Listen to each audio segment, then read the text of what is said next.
We're lifting up these dummies and just wolf spiders are like stuck crawling on the fake blood on these dummies. And these are like high quality dummies, so they weigh like 100 pounds. Wolf spiders just fell into her shirt and she had to take her shirt off in the middle of like production, and the shooting crew was there and stuff. And they're just crawling out of the heads, crawling out of all of the crevices of their clothes. Hello and welcome to Shoot the Shit, a podcast that tells the unfiltered tales of filmmakers' craziest production and on-set experiences. Because every shit situation on set makes for a great story after. I'm Taylor, a director and editor. And I'm Kristen, also a director and editor and creative producer here at No Longer Network. And today we're talking with Frannie Williams, who is a writer and director and also a prop assistant. Welcome to the show, Frannie. Thanks for joining us. Hi, thank you for having me. I'm excited absolutely. To shoot the shit. Well, yeah, we can't wait to hear your stories. I'm sure you have a very unique perspective being a prop assistant. Do you want to give us a little bit of background on what that means? Yeah, for sure. I originally got into like the art department world thinking I wanted to do like production design, set design, and then art department's weird to get into. You kind of just like jump in and do everything on smaller projects, and then you get more specialized and kind of realize what you like.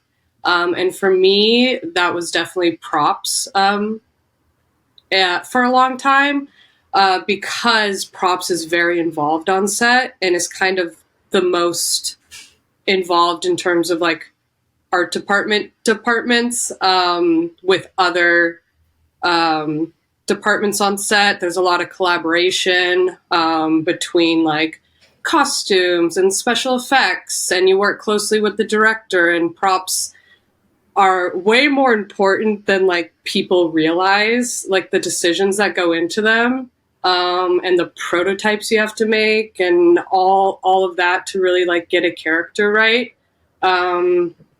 is very fascinating. And I just think it's something people don't think about until they're like really in it, working on set, you know. So that's kind of what got me into it.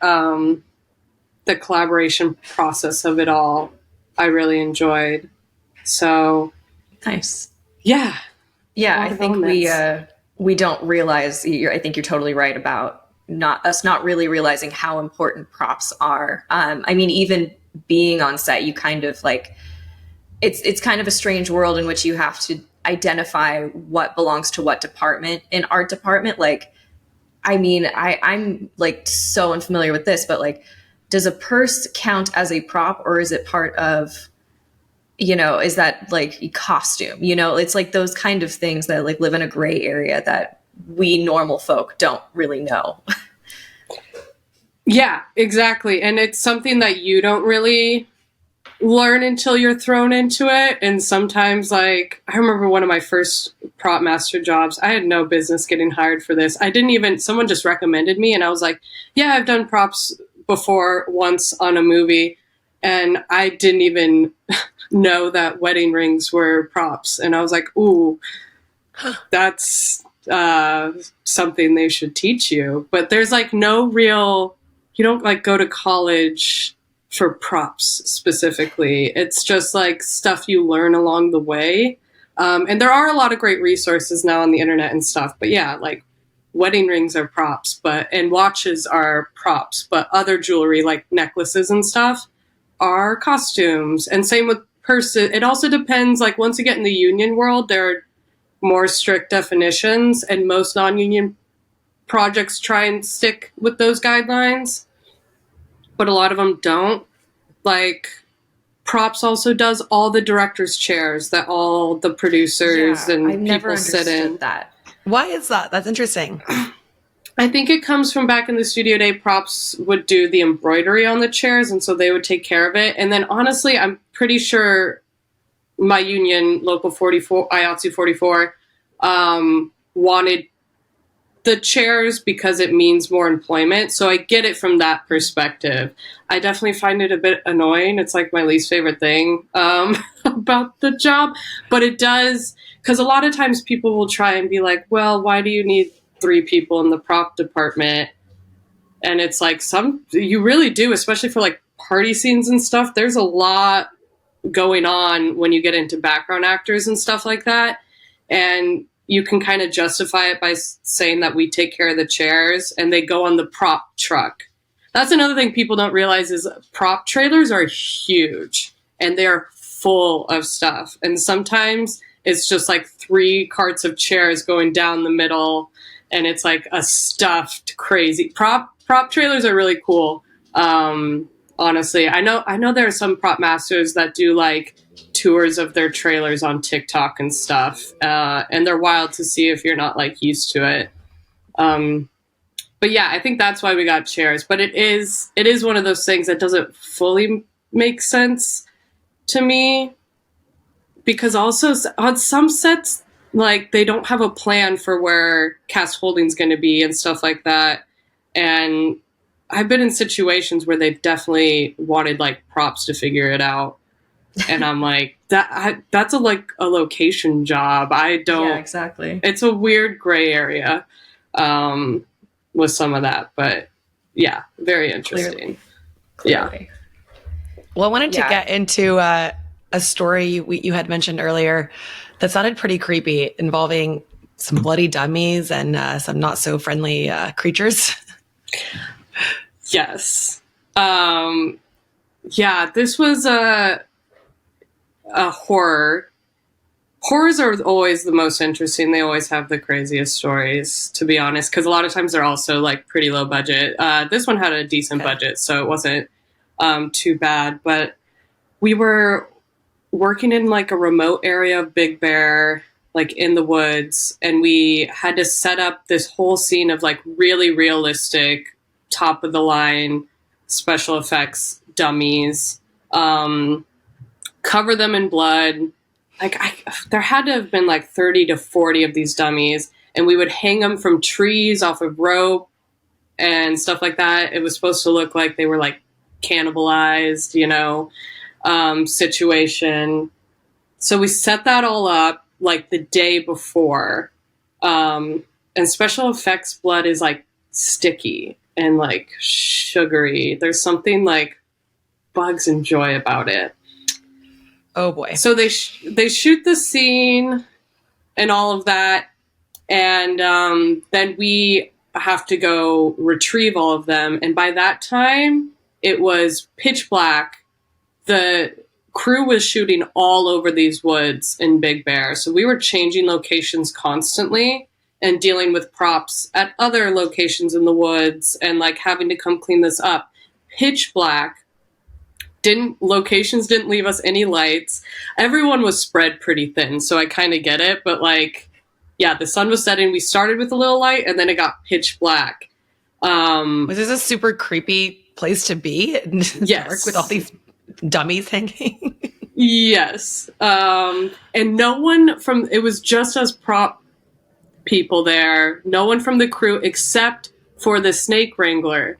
Luckily, the snake wrangler stayed behind with us because he also caught a rattlesnake while we were there. Oh my God. God. It was and he would just follow around with a flashlight for us because like it was dark and we couldn't see anything. Were there snakes in the film, or just like there were snakes like in the wild there?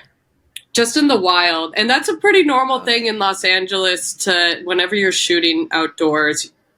And it's not like a suburban or city area. They like always have a snake wrangler. And I will say almost every show I've been on that has had a snake wrangler, there has been a rattlesnake somewhere close to set. And they put them in the bucket and then they release them or something. I don't know their like protocols. I'm sure they have all these protocols for like what to do in those situations. But yeah, found a snake while we were there, and then we're lifting up these dummies, and just wolf spiders are like stuck crawling on the fake blood on these dummies. And these are like high quality dummies, so they weigh like 100 pounds. So you're like slinging them over your shoulders, throwing them into a gator because no vehicles could like get there. So you have to use little gators to. And I remember one of our prop assistants. This was actually while we were setting up, not tearing down, but like wolf spiders just fell into her shirt, and she had to take her shirt off in the middle of like production, and the shooting crew was there and stuff. She had like on a sports bra, but it was just like, and they're just crawling out of the heads, crawling out of all of the crevices of their clothes. So we would just like pick one up, like two of us would take the feet and the arms and just like run through the woods and like throw it in the gator and then go back and like prep ourselves. It wasn't like wolf spiders, they're not going to kill you. It's just not but they're especially ideal. Gross though. They're especially gross as a spider. Like, I'm pretty sure they were wolf. Yeah, but like, because their babies like sit on like the backs of the mothers, and so if you just like, you can put them in a cup and shake them, and a million little babies will just be scurrying around, and they come back and sit on the mother. So that makes them like even worse. Like, you just reminded me that I did lift a dummy's head, and a wolf spider with the babies was crawling on the head. That's how you knew. And yeah, so they definitely were wolf spiders, because we definitely like. Me and my friend, coworker, both just looked at it like, what? Excuse me. I'm like, thinking back on it, how did we undress those dummies and like make sure we didn't take a bunch of spiders with us? I'm not really sure. My next question is like, how did you address the dummies once they were in the gator and like back to the location where you needed to store them? You know, like that's a whole other task. You're very correct in that matter. I do remember, so we were in the woods for like a week, and our trailer was parked in the same spot, and we would have to take gators and stake bed trucks everywhere. So I know that we like did a thorough deep cleaning of those dummies, because you have to get all the blood off and stuff. They're not like, we didn't own them. They were rentals. I think a couple of them we owned. So yeah, we did a deep cleaning. I know I helped with a lot of the cleaning process because I was a truck prop person. So I didn't go on set. I was always with the truck and doing all the cleanup from the different sets. But I feel like I've kind of blacked that out. I feel like we left them in the gator for a while before we dealt with them, because it was a crazy set in general. With all the moving around, and we only had a week in Big Bear. Maybe it wasn't even a full week. I can't remember, but yeah, maybe I blacked a little bit of that out. But to my knowledge, that prop master does not have a bunch of wolf spiders in his trailer, so we must have done a good job. I am terrified of spiders. I don't know what I would have done if I had to do that job of like. Were you guys freaking out, or you just like got down and did it? We just got down and did it because you had to. I used to be super afraid of spiders. I think I've had enough. What's that called? That type of exposure therapy now in my life, where I'm just like kind of whatever about it. And they are gross, but I think because I was so afraid of spiders, I like did a deep dive on what spider bites are actually going to like hurt you.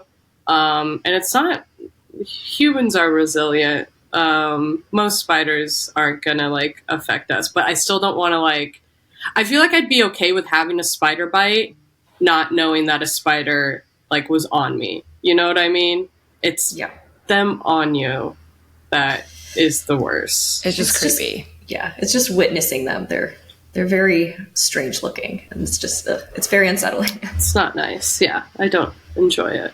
So yeah, that was a nightmare situation. It was like the horror movie came to life while making it. Yeah, I was gonna say one of those situations. Well, you were brave for pushing through and getting it done. Thank you. There's kind of no other option. I definitely complained through the whole thing. I don't know if that helped, but to me it helped. I was going to say it's therapeutic for you, right? Yeah. Yeah, there's a study of like women who like curse while giving birth and like scream and stuff like that. And they actually say that it really does help with the pain. So that's your sign to complain and curse your way through horrible situations, I guess. I mean, venting does help. I definitely agree. Gotta vent a little bit. But yeah, I don't think I got any spider bites. On that same show, though, someone stepped on a hornet's nest in the pitch black and had to go to the hospital. They were fine, but they got a bunch of bites like on their legs and arm, or stings. Just stepped right through a hornet's nest. It was horrible. Yeah, that's rough. This set was just crawling with different insects. My God. It's Big Bear. It's the wilderness. Yeah. You never know what you're going to get. What are you going to do? I guess not. Yeah. Wild times. So I want to talk about some of your other wild times. Can you talk about a time when maybe an actor had an unusual request or a frustrating request prop wise? Yeah, definitely. That's kind of the thing, is you do all this prep with props and the prop master, because usually, like, as a prop assist or an assistant prop master, like, I'm on set dealing with the day of things, and sometimes you'll have to, like, prep stuff for the future, but the prop master is dealing with, like, the next episode, the next thing. And on a lot of TV shows, you know, they switch directors, so the prop master's just in meetings all day with, like, the next director and stuff like that. And so you do all this prep, and then things just always change the day of. And that's kind of why prop masters have huge trailers, because they have huge trailers filled with, like, everyday stuff that gets called up a lot, like just bins full of, like, mugs, water bottles, like anything that could cleaning supplies, you know, different kinds of dish towels, just anything that could possibly come up. On this particular set, the actors definitely had a lot of, like, say in their characters and in their storylines and stuff. And the directors would kind of feed into that, which I guess makes sense. But sometimes it's just, like, impractical and just, like, kind of rude. Like, I remember there was this one scene, completely normal scene. You know, woman shows up at a door, like, knock, knock, knock, to have a conversation with a character. It's, like, a page long, and then she, like, bounces. And during the rehearsals, this is another thing, the props department is always in the private rehearsals. It's like the AD, the DP, props, director, cast. For this reason, because during those private rehearsals, when they're really working on their characters, they'll just say something and you'll just be eavesdropping, and they'll be like, what if I was doing this? Or what if da-da-da-da-da happened? And you're like, oh God, okay. And this particular scene, we were like, great, easy peasy, walks in, talk, talk, talk. She has her keys, puts them down. That's like the prop move. And this actress just goes, what if I'm bringing her a smoothie? What if I'm drinking a smoothie? And the director's like, yeah, that could be interesting. And I'm like on my walkie to my, like, prop people, like, we're going to have to get smoothies. Like, we're going to have to, we don't just have a smoothie. We have a blend. You always have, like, a blender and stuff to, like, do food stuff, but food stuff's particularly annoying because it has to be prepped and thought out, and people are actually ingesting it. A lot of times craft services hooks it up. I have to give them a shout out, because a lot of, like, last minute food requests, craft services really helps us out. But on this particular occasion, we were like, no, we have to go get a ton of smoothies for resets. And this actress wanted a particular kind of smoothie. She just wanted to drink a smoothie. That's why she added it to the scene. She just really wanted to drink a smoothie. She just had a craving in that moment, just like. And it was super specific. It was a green smoothie with, like, she wanted, like, what are those, spironella? Or there are a lot of health things. Or something. There are a lot of health things you can add to a smoothie. And I did all these add-ons and stuff like that. Luckily, we did the rehearsal right before lunch. So at lunch, the prop master went just to a smoothie place. Like, we're not going to make them from scratch. And got a bunch of smoothies. And she would not, when we were shooting the scene, she would not hand me back the smoothie for the life of her. She would just sit there drinking it. And we had a lot of smoothies, but I'm like, girl, I have to reset that. It has to be at a certain line, you know? Yeah, and at one point, Yeah, and at one point I'm like trying to get it away from her and she's sipping and she like rolls her eyes and stuff like that. And I'm just kind of trying to be nice and I'm like, is it good? And she was like, no, it's disgusting. And I'm like, I can't tell if you're joking with me. Like, it's either really tasty and you keep drinking it, or I think it actually was disgusting, but it was for her like health. Like, it was just like what she wanted to drink to get her like nutrients, and it actually was disgusting.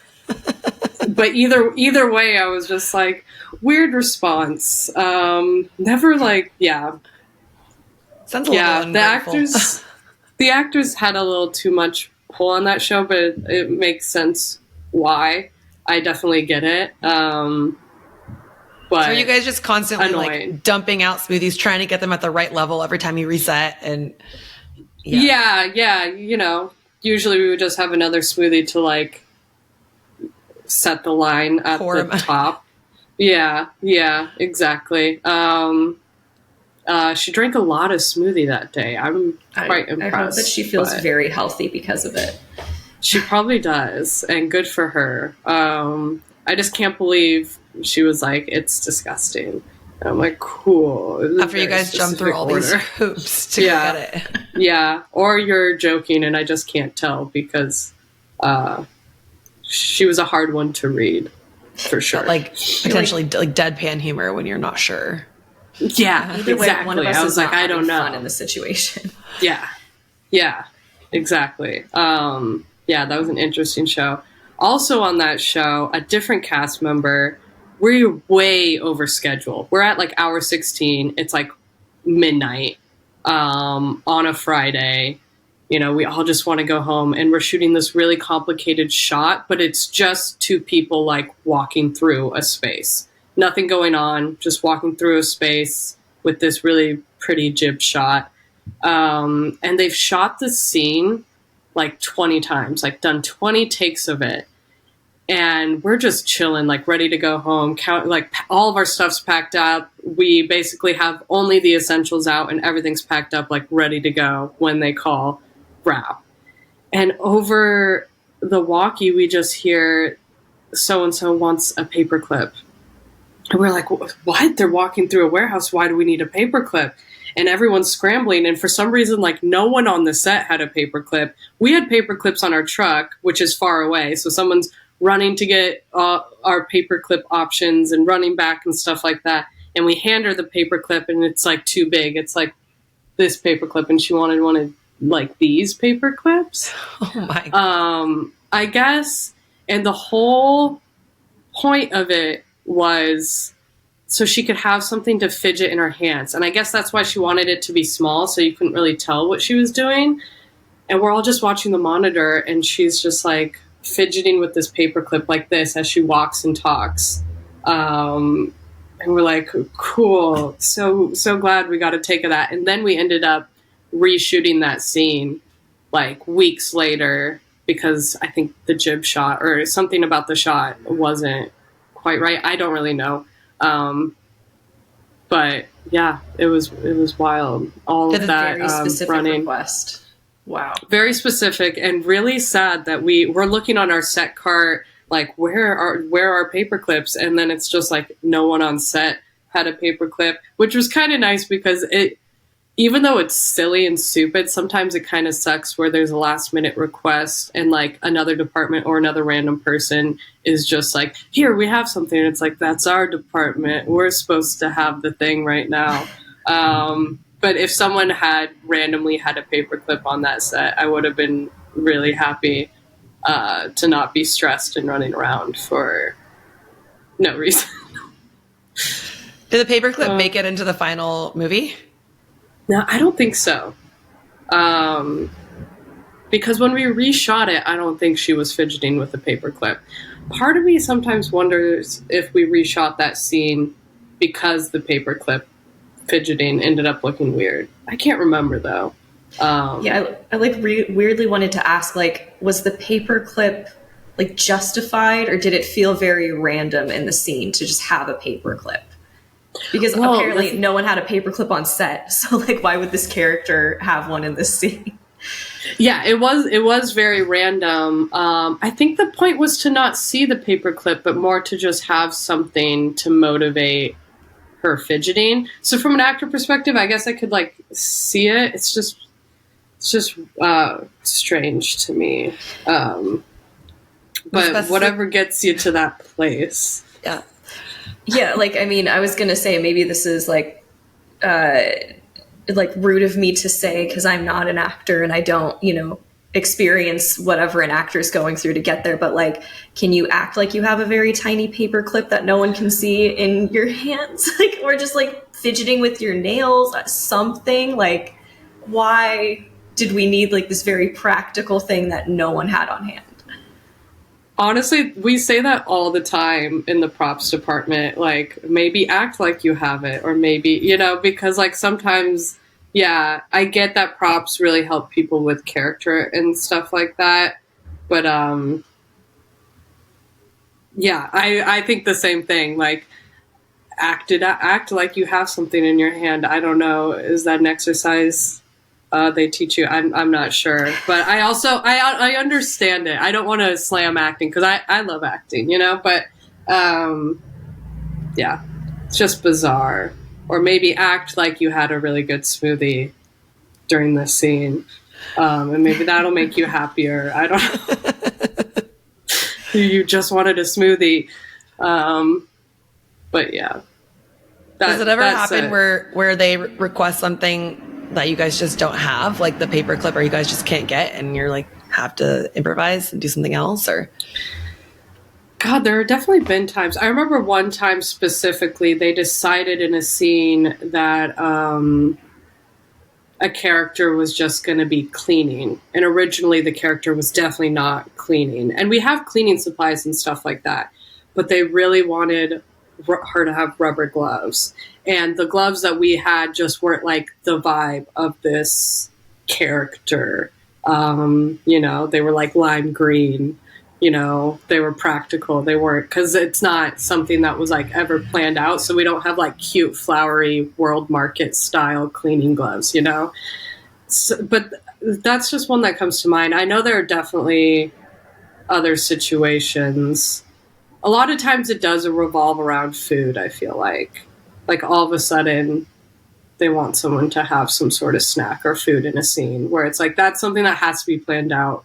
We don't have like a freezer full of any possible situation for someone to eat and not like get sick, because, you'd have to like have fresh food for that kind of situation if it's not planned out. But I'm sure there's wilder ones that might come to me, but it happens.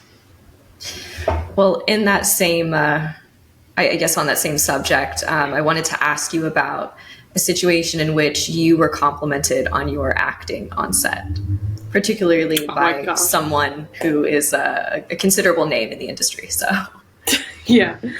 This was actually the first like movie I had an art department role in. I was a prop assist. It was my first time being a prop assist, and I had just graduated college, and it was for this indie movie, and it starred Mae Whitman. And there was this particular scene.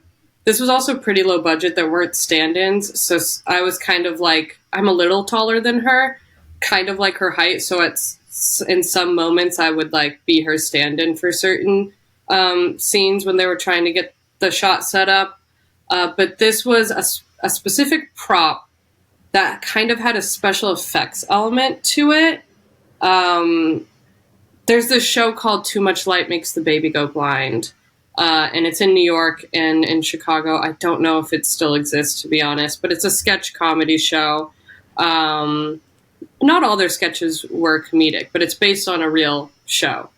And so one of the sketches was Mae Whitman's character was part of this troupe. And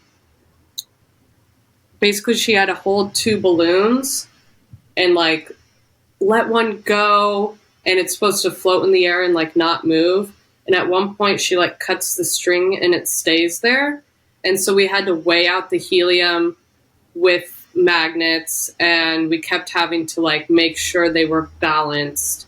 But basically, I just stood in front of the whole crew to show them how it was going to work.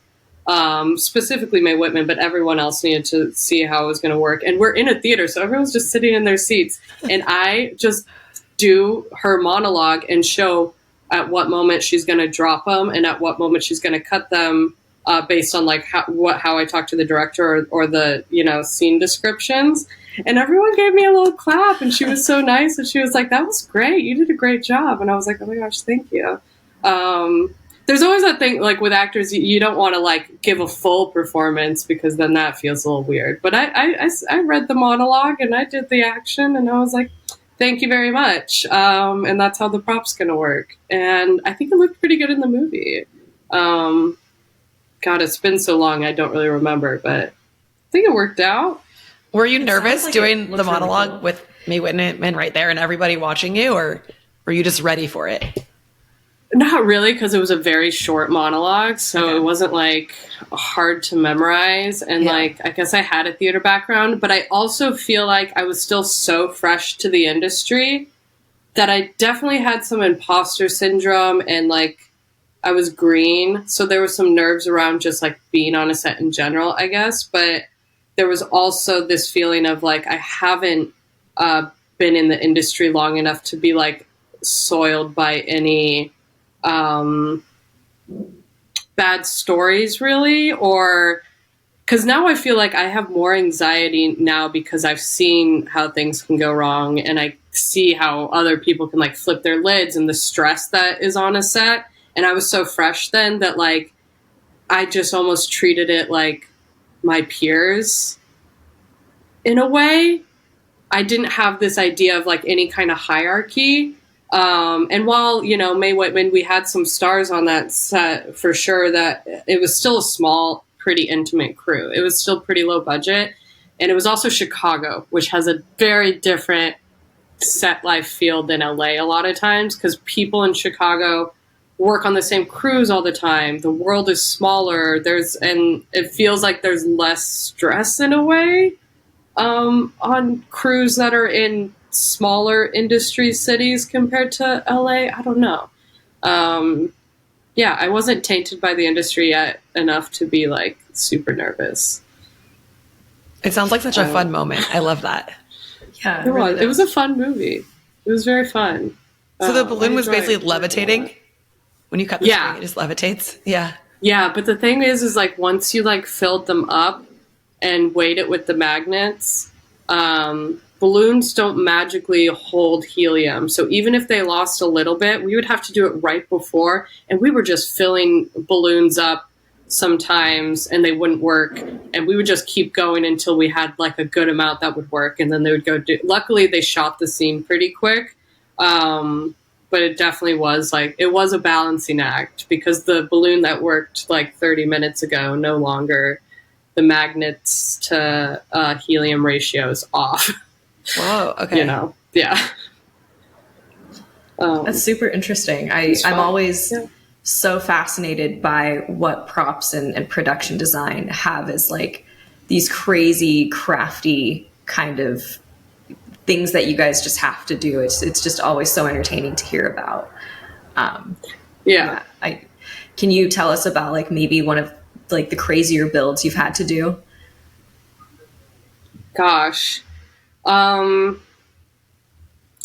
a good question. I mean, I kind of started out in prop fabrication when I first got out here, which was mostly like I was working at like a scenic shop as like an apprenticeship while I was still in college and all that. And I really enjoyed it, but I never really got super into it.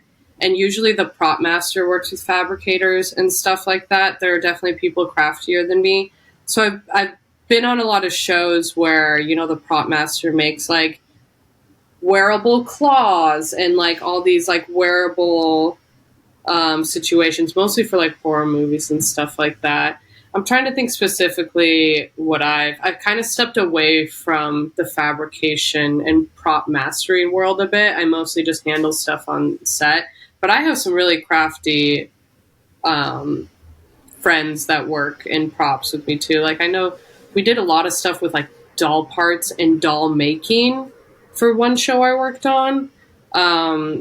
They were doing this montage of an old, like, 1950s doll making factory, and we had to watch all these old videos of how they used to make, like, baby dolls, of how you'd puncture the head with a specific tool to, like, get the eyes in, and stuff like that. And I helped out a bit with that, but definitely my friend was the craftiest at that kind of stuff, and it was fun to watch him figure out how back in the day they would make dolls. And, like, you have to source all this vintage equipment that they used and figure all of that out. So they're definitely, yeah. I feel like horror movies, period pieces, those are where, like, the props can get really fun. Sci-fi. I haven't worked on enough sci-fi or fantasy. That would be fun someday. Sounds like a lot of resourcefulness and creativity has to go into coming up with what you guys are going to use and how you're going to build stuff and how you're going to meet the needs of the script and the production. Yeah. It's a lot of work, and it takes a long time and a lot of money sometimes. Like fabricating stuff from scratch, using molds and stuff like that, is definitely a lot pricier than I think people realize, because it takes so long to get it right from scratch. Yeah.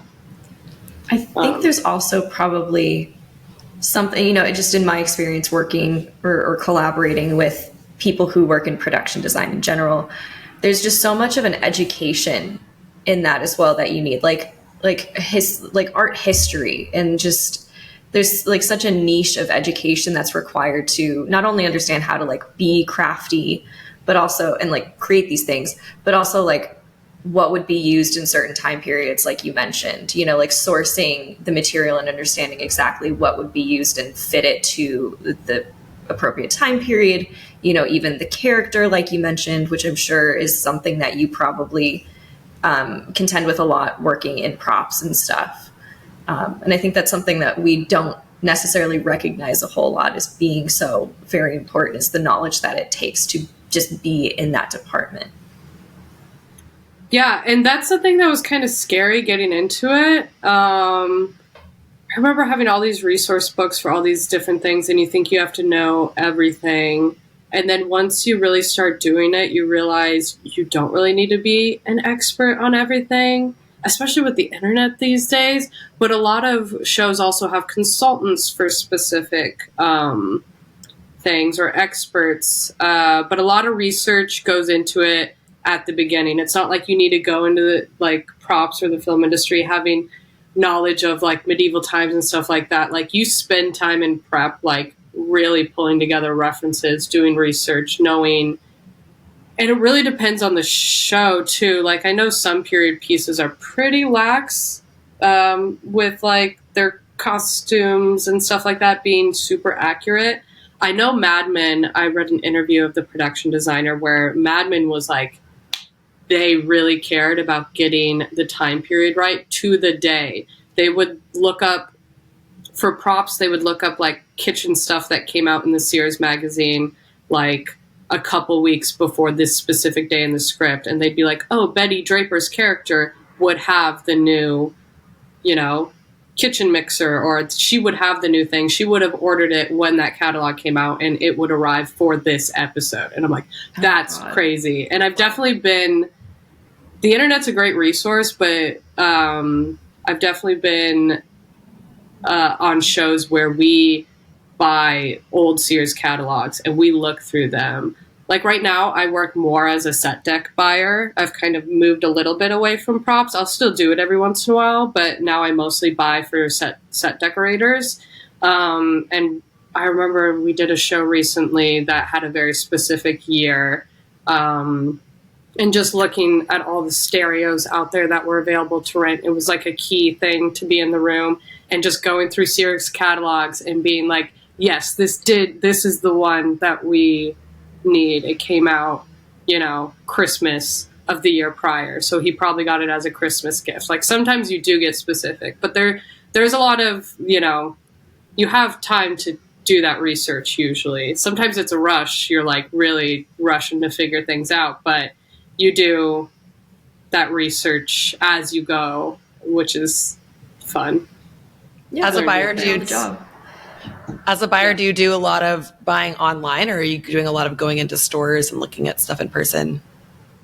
A lot of looking in person and a lot of renting from prop houses a lot of the times, but definitely a lot of online shopping too, especially because stores just really don't have the varied inventory that they used to, like when we were growing up. Now with like online shopping, sometimes something so simple that you think you can find somewhere, you just can't, or everywhere uses the same manufacturers and everything looks the same or is the same style, and it's hard to like get out of that, especially like when you're doing modern day stuff.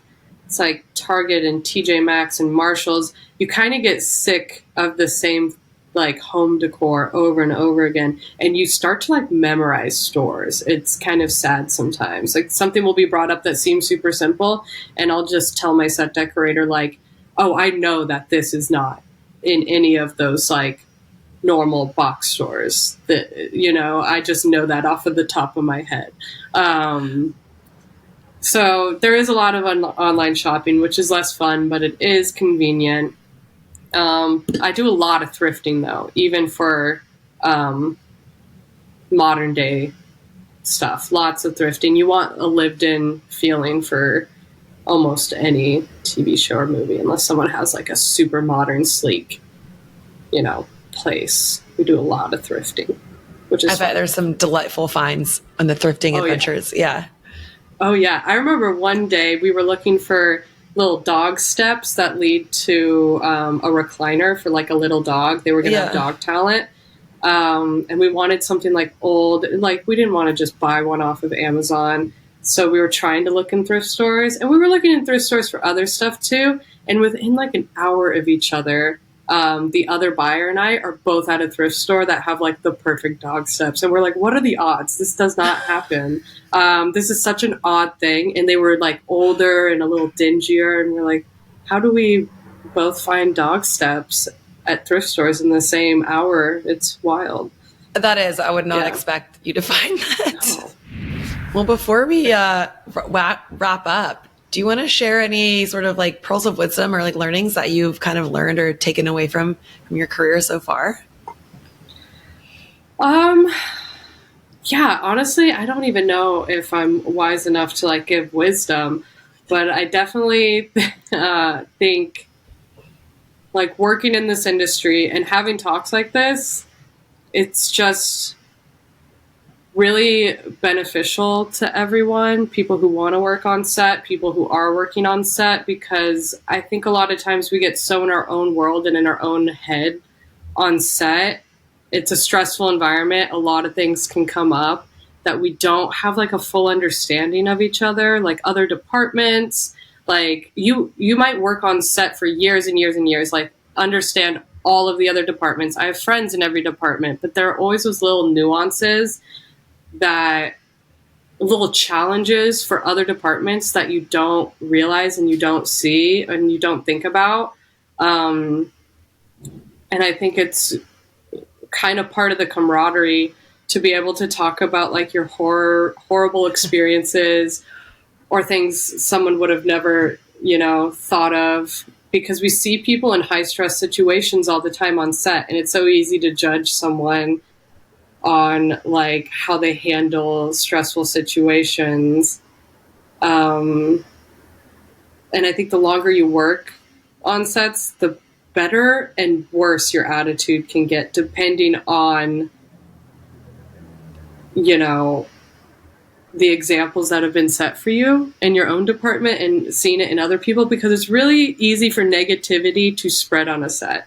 And I've seen it with myself. Like, once the ball gets rolling, everyone's attitude will just start going down the drain. And it's really important to like try and not let that get to you. Like, definitely valid to be frustrated. There are a lot of frustrating situations.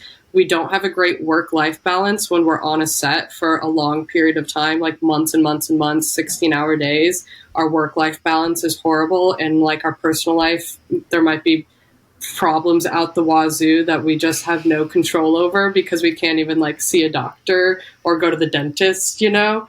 So I think just trying to not let the set environment bring you down and trying, if anything, to bring morale back up is like the best advice across the board I can give.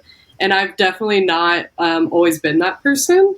But looking back, it's really easy to say, like, dang, I wish, even though this was a shit show, I would have just, like, had a little more fun or, like, not taken it so seriously. Because at the end of the day, it is just TV and movies, and we want to make the best, you know, show possible.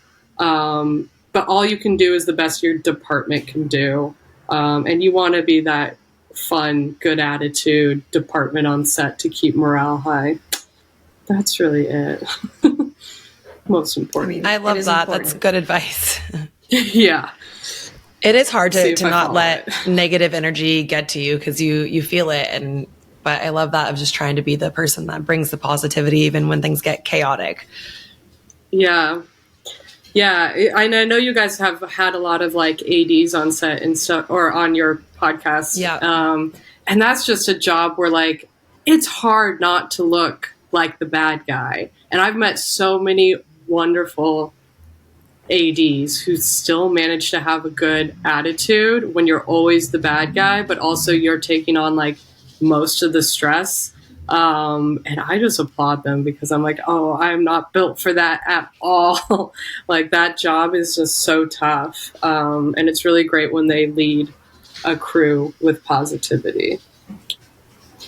Yeah, I mean, I think it takes a special person to be an AD for sure, because you know we've talked to so many of them about how they have to also kind of be therapists at certain times and be very empathetic to people, but also have this intention of like getting the ball rolling again, and like we've got to get on to the next shot. You know, I'm really sorry that, you know, the actor is going through like a crisis right now, but like, how do we get this person? What do I say to this person to get them back into the headspace that they need to be in so that they can go perform in front of a camera for the person that is shooting it that, you know, they're like having a tussle with or whatever. Like there's just so much like emotional manipulation, but for, you know, a good cause that happens with an AD. So definitely. Yeah. It's tough. Couldn't be me. Crazy.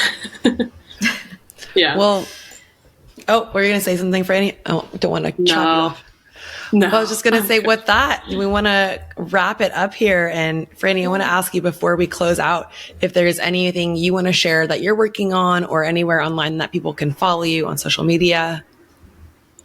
Yeah. I mean, during these strike times, you know, I'm not doing too much work myself, as all of us are a little on pause, but working on hopefully directing my first feature in the near future. So stay tuned and we'll see. But my Instagram is Frannie_film. And that's really the only social media I'm very present on at the moment. We'll see if I branch out, but yeah, follow along. And we'll see what the future holds for me selfishly. Well, we'll be watching. I can contest that she is a fabulous writer. We've read one of her scripts and it is just captivating. So I give you all the props for that. Thank you. All the props. That's very sweet. All the props. Yeah, there you go. Props. Yes. There we go. Yeah. Well, with that pun, that's it for Shoot the Shit. Thanks for joining us. Join us for the next shit show. Subscribe here for the full version of this episode. And remember, if it gets tough on set, it will make for a great story. No Longer Network.